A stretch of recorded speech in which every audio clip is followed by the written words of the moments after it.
Aujourd'hui, je vais continuer à m'intéresser au haut astral et donc je vais me connecter à l'éther.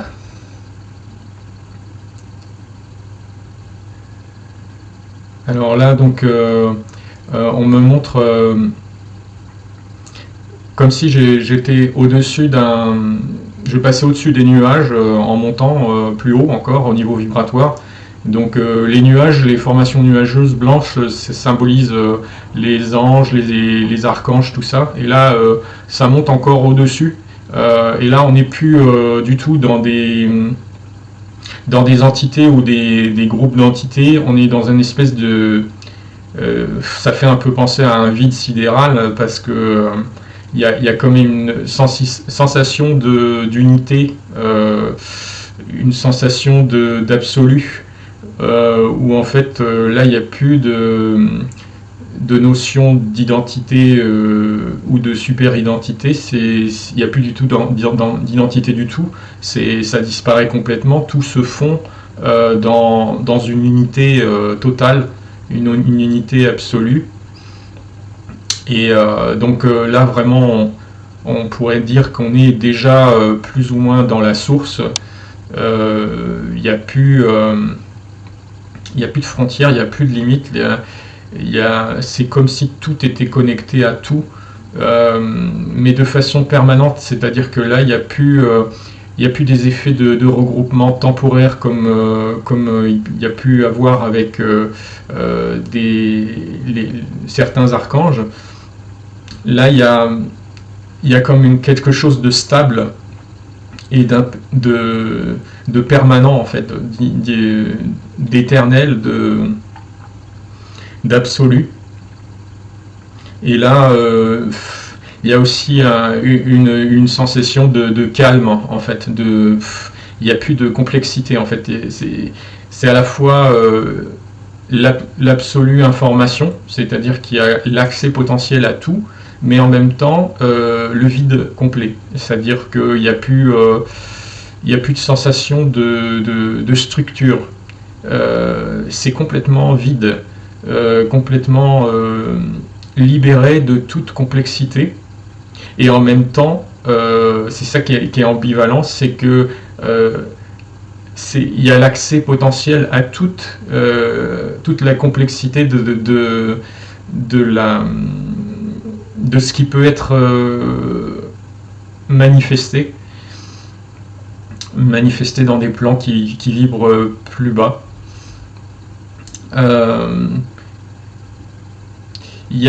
C'est presque, on pourrait dire que c'est presque, à la fois c'est la vie absolue, et en même temps c'est comme si c'était la mort complète, parce que il y a comme une espèce de vide, comme s'il y avait plus de vie, comme s'il y avait plus qu'un espèce d'état intemporel, presque d'inexistence. En fait, on dit que là c'est la frontière entre le manifesté et le non manifesté, et donc du point de vue d'une conscience qui vibre plus bas, c'est difficile à comprendre, parce qu'on peut avoir l'impression qu'il n'y a plus de vie, alors que c'est une vie mais sous une forme non manifestée.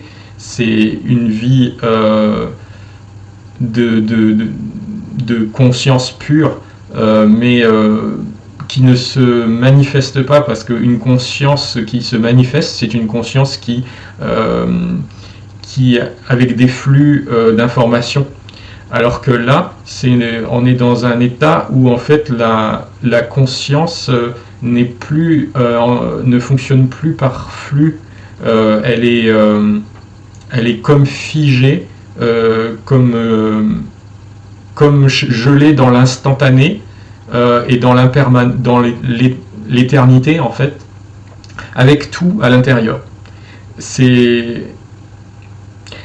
On me dit par exemple, il faut imaginer un océan qui est où l'eau est à l'état liquide, là il y a des flux hein, à l'intérieur de l'océan, ça bouge, ça vit, tout ça. Et puis il faut imaginer que d'un seul coup tout l'océan se gèle complètement. Eh bien il y a tout à l'intérieur de l'océan, il y a toutes les informations, tout y est possible. Si cet océan représente l'ensemble de la création, tout est à l'intérieur, mais tout est gelé, il n'y a plus de entre guillemets de vie, et en même temps il y a toute la vie à l'intérieur, il y a tout ce que représente la vie. Donc cet état, c'est pour essayer de donner une explication de ce monde non manifesté qu'on peut appeler la source, ou en tout cas la partie non manifestée de la source. C'est comme un état gelé de l'ensemble de tout ce qui peut se manifester. Et donc c'est gelé, donc ce n'est pas manifesté, puisque dès qu'on rentre dans la manifestation, il y a des flux. Il y a des flux énergétiques et informationnels. Et donc en fait, dès qu'on passe dans le non manifesté, on a une sensation de vide et une sensation de permanence, d'éternité et d'absolu en même temps, c'est-à-dire d'absolu, c'est-à-dire qu'il y a tout, potentiellement il y a tout à l'intérieur, mais il y a le sentiment de vide absolu en même temps. Et ce sentiment de vide est puissant parce que c'est à plein de niveaux, c'est à comprendre à plein de niveaux ce sentiment de vide. C'est à comprendre au niveau énergétique, c'est à comprendre au niveau émotionnel, au niveau informationnel, au niveau perceptif, parce qu'on a vraiment la sensation de vide, c'est-à-dire qu'il n'y a plus de limite, il n'y a plus de perception sensorielle possible. Il y a la seule perception qui reste vraiment, c'est une perception visuelle lumineuse. C'est cette lumière qui a l'air de venir de partout et de nulle part, et c'est tout. Il y a plus que cette perception visuelle en fait, comme si c'était une perception primitive d'où émanent toutes les autres perceptions. C'est pas du visuel au sens à prendre, comment dire, à prendre dans le sens de la vision humaine physique, mais c'est une forme de vision plus fondamentale qui est perçue comme qui donne une perception, l'impression que c'est quelque chose de lumineux en fait, d'une lumière généralisée en fait. Mais c'est plus qu'une lumière, c'est plus qu'une perception visuelle en fait, c'est plus fondamental que ça en fait. Il y a une sensation d'enveloppement, une sensation de sérénité, de confiance absolue, et en même temps l'absence, le sentiment de vide et c'est difficile à décrire parce que c'est ambivalent en fait par rapport avec les mots qu'on peut utiliser pour décrire, ça semble inaccessible au langage en fait. C'est comme si c'était une perception qui nous glissait entre les mains, qu'on n'arrivait pas à saisir avec des mots.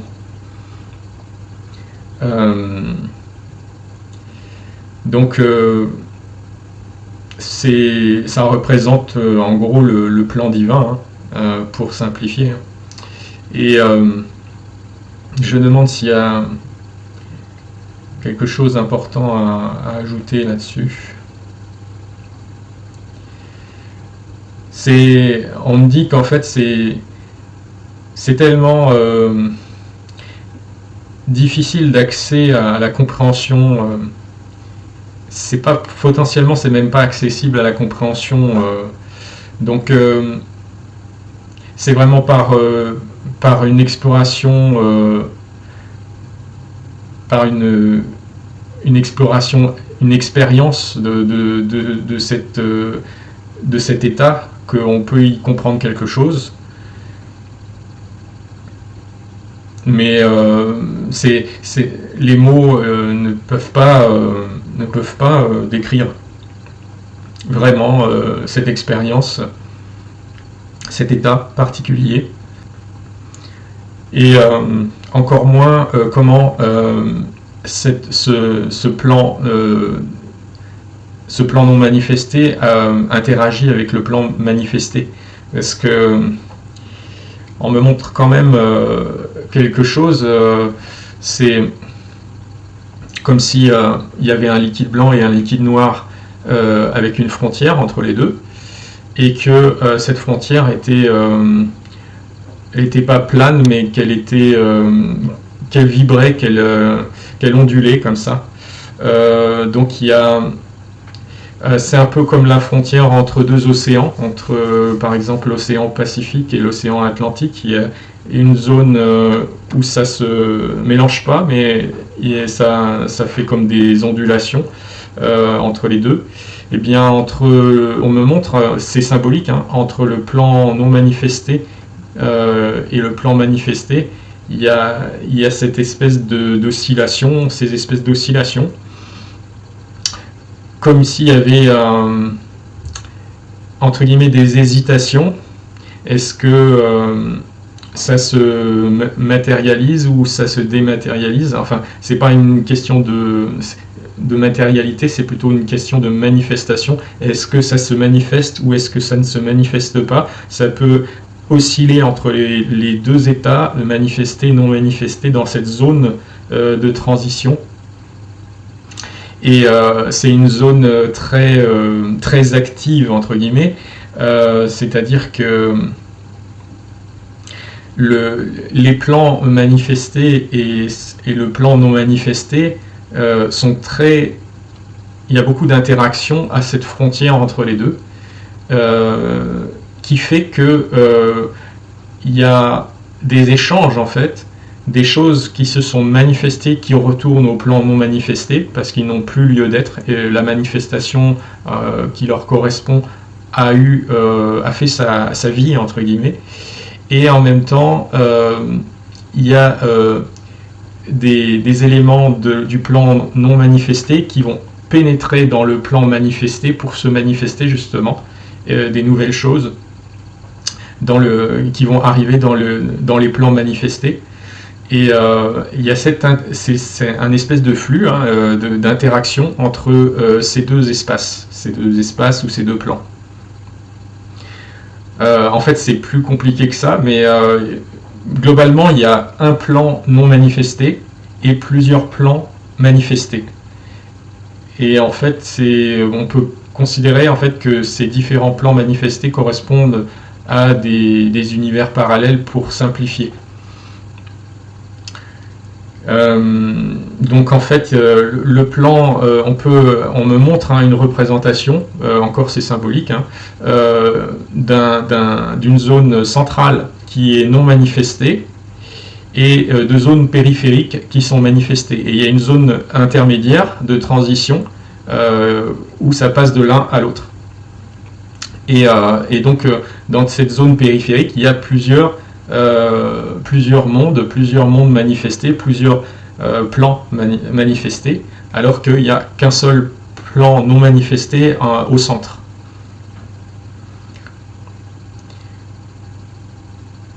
Et on me montre l'analogie des espèces de volutes de projection solaire, de projection de magma, où on voit des projections qui partent dans l'espace et puis qui redescendent vers le soleil.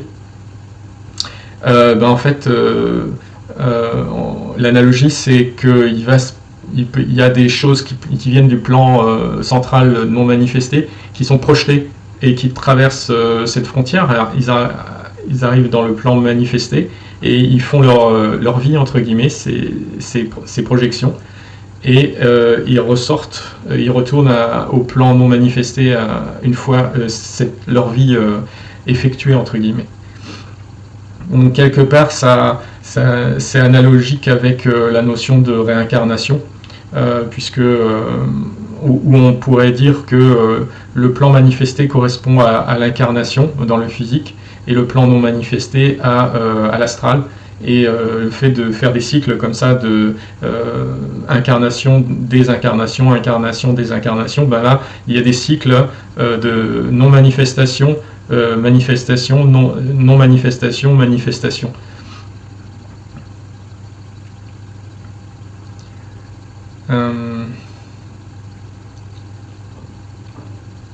Et en fait, c'est perçu, c'est compréhensible pour l'être humain en tant que cycle, avec la notion de temps, parce qu'on a besoin du temps pour comprendre quoi que ce soit avec notre mental, mais en fait, c'est indépendant du temps.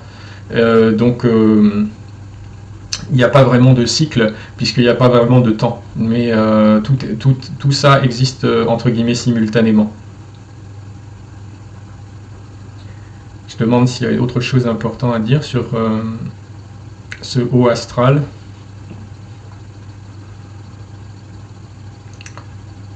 Voilà, pour l'instant, ça a l'air d'être bien comme ça.